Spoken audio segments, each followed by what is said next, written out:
Fox News Alert, Part 3 of the Twitter files, revealing executives met with the FBI and DHS on a weekly basis around the 2020 election. In a series of tweets, Matt Taibbi writes, Policy Director Nick Pickles is asked if the marketing department should say Twitter detects misinformation through human review and partnerships with outside experts. Pickles is told to say partnerships. Not sure we describe the FBI and DHS as experts, was the quote. Here to react, Harmeet Dhillon, CEO of the Center for American Liberty and candidate for RNC chair. More on that in just a moment here with Harmeet. But let's start with this topic, if we might. It's great to see you this morning. Thanks for being with us. What do you take away from this coordination between the FBI and Twitter?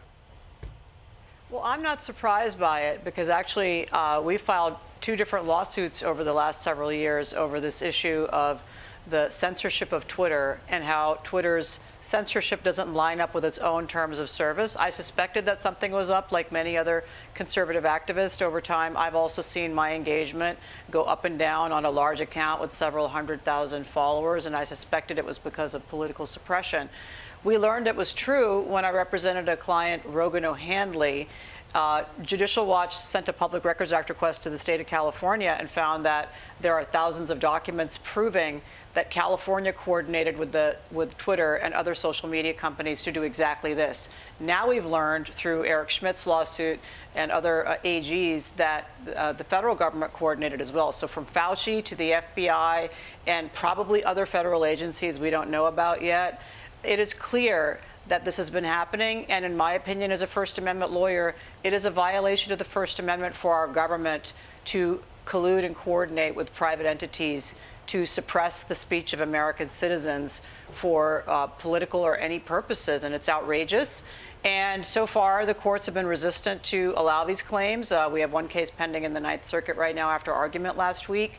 But it is very important that all Americans realize the threat that is posed by big tech companies, which are now effectively the place that most of our discourse and our information even is received and takes place, are affecting and not just affecting and suppressing, but manipulating what we see. So we need to know more about this. There needs to be litigation. And in my opinion, there really needs to be accountability, including for these tech executives lying to Congress about what they did. In fact, let's bore into that, Harmeet. Here is Jack Dorsey before Congress saying they do not, in fact, shadow ban conservatives. Does Twitter censor the content of its users? Does it hide what it would consider inflammatory comments, whether they be social or political? Absolutely not. Has Twitter ever been involved in shadow banning? We do not shadow ban according to political ideology or viewpoint or content, period. Are we doing something according to political ideology or viewpoints? And we are not, period. We do not look at content with regards to political viewpoint or ideology. Are you censoring people? No. Twitter shadow banning prominent Republicans. It's bad. Is that true? No. You know, Harmeet, as I listen to that, and I'm thinking it through the lens of an attorney, as you would as well, my suspicion is Jack is playing word games in a lot of those questions. He's wondering, or he's trying to manipulate the definition of a shadow ban. But he was asked that question in many different environments, in many different ways, and he was unequivocal. We do not do what we now know they were doing, shadow banning conservatives. What type of accountability for those lies is possible? Well, I mean, you know, you could have Congress call him back and, you know, maybe pursue some form of contempt or criminal referral for that, for lying under oath. Not only are they trying, the one I'm listening carefully, not only is he attempting to sort of parse the term of shadow ban, but maybe also parse the term of conservative. You know, conservative actor James Woods was in the Taibbi drop #1 and also the drop #3 yesterday.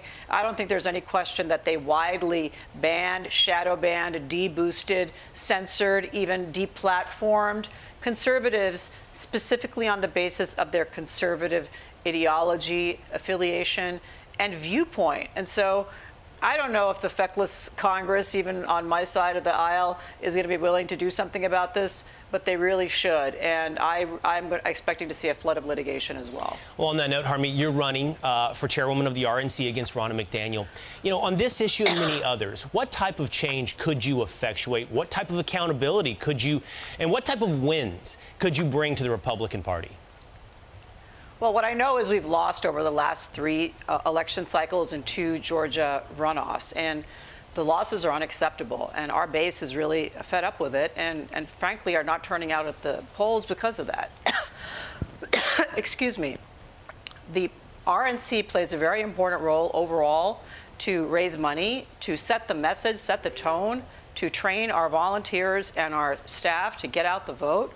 And I think that we're not using the most modern methods to do that. What I know is that if we don't do something differently than we did in the last 6 years, we're not going to win in 2024. I'm hearing loud and clear from thousands of voters that our party is demanding change. I hear it, and I'm stepping up to provide that change. So I'll be rolling out my platform in coming days and weeks. Well, Harmeet, we look forward to hearing more about that, having you on this program, and I'm sure many others here at Fox, and hearing your plan for the future of the RNC. Thank you so much for being with us this morning. Thanks for having me. All right. I'm Steve Ducey. I'm Brian Kilmeade. And I'm Ainsley Earhart. And click here to subscribe to the Fox News YouTube page to catch our hottest interviews and most compelling analysis.